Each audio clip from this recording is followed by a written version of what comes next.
The 1970s. A time in Britain where kids vanished at breakfast and only returned when the streetlights flickered on.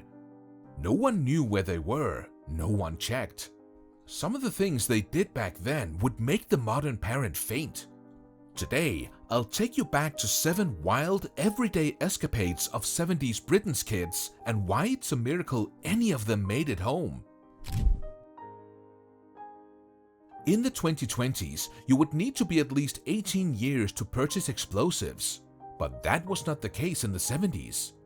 Back then, a kid as young as 10 years old could walk into a shop with pocket money, not for sweets, but for something far more explosive.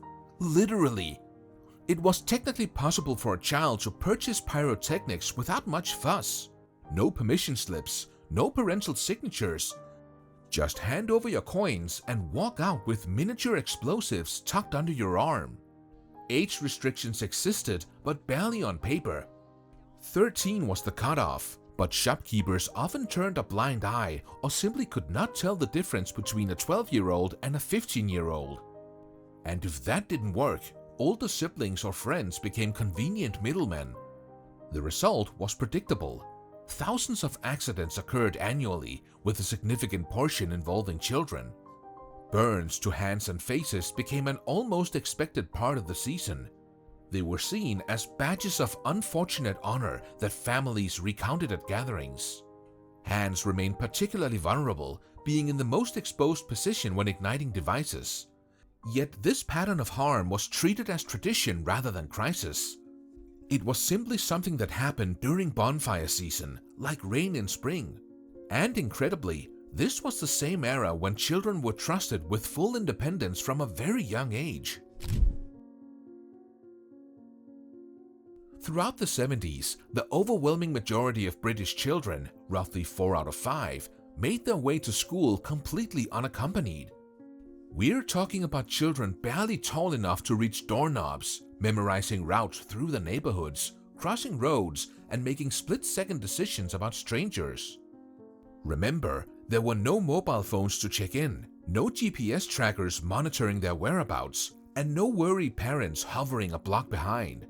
Just small children, their school bags, and the journey ahead. They learned which shortcuts were safe, which neighbors could be trusted if something went wrong, and how to handle unexpected encounters. When strangers approached, and they did, children relied entirely on their own judgment. Should they answer questions, keep walking, or run?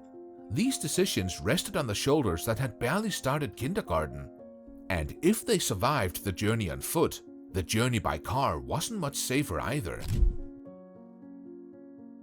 Think back to family road trips. Now imagine this. Children sprawled across the cargo area of estate vehicles, completely unrestrained. Hard to believe, right? It was remarkably commonplace.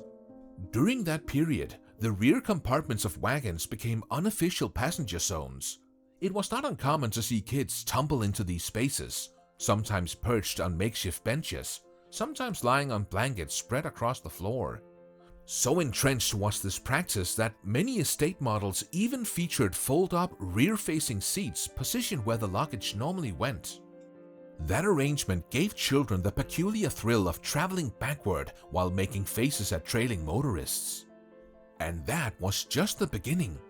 One seatbelt shared between 2 children was perfectly acceptable. Little ones balanced on a parent's lap in the front was just another Tuesday.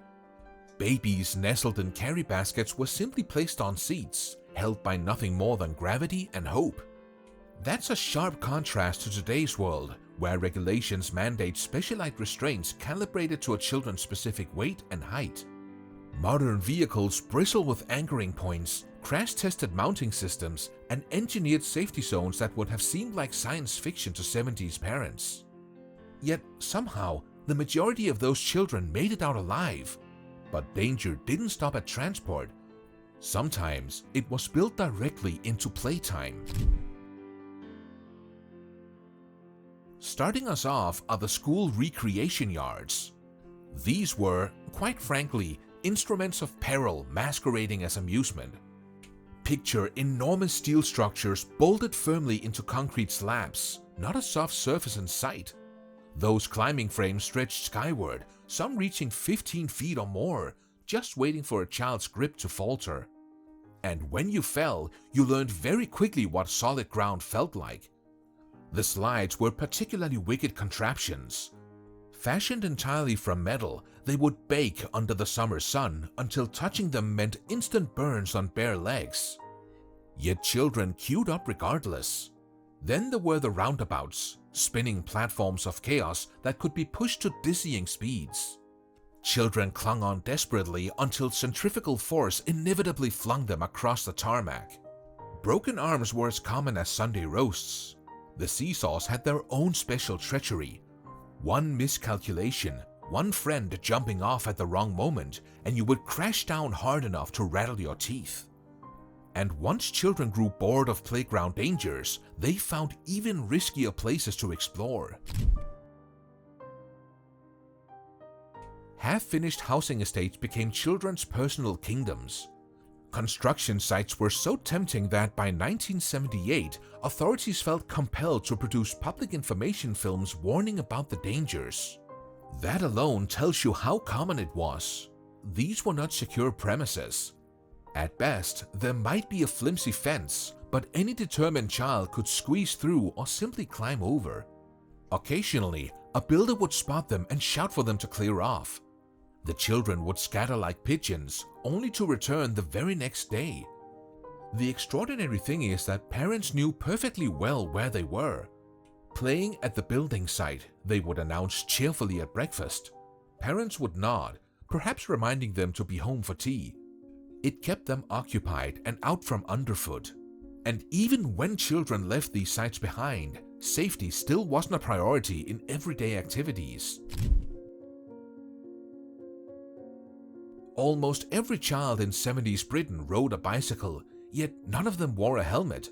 Strange to think of it now.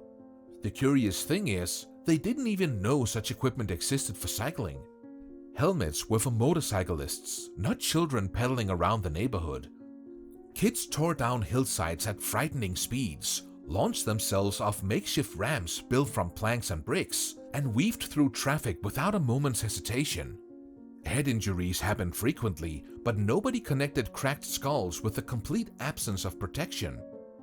The first commercially successful bicycle helmet wasn't released until 1975, and even then, many dismissed them as unnecessary, overprotective nonsense. The idea of forcing a child to wear one would have seemed ridiculous rather than logical. And after all that real danger, some of the strangest risks came disguised as innocent treats. Imagine walking into a corner shop as a child, your eyes fixed on confectionery sticks designed to mimic tobacco products. Slender white cylinders with crimson-tipped ends gave the illusion of glowing embers.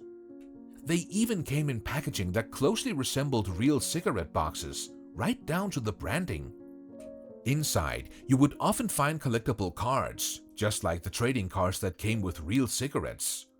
Kids would theatrically hold these sweets between their fingers, mimicking adult gestures they saw every day before finally chomping down on the sugary imitation. By the early 2000s, Britain quietly withdrew these products from shelves as concerns grew that they were normalizing smoking for young minds. The curtain eventually fell on this peculiar chapter of confectionery history. It's funny how a generation raised on risk became parents obsessed with safety. If this brought back memories or made you think, subscribe for more fascinating content. Your next dose of nostalgia awaits.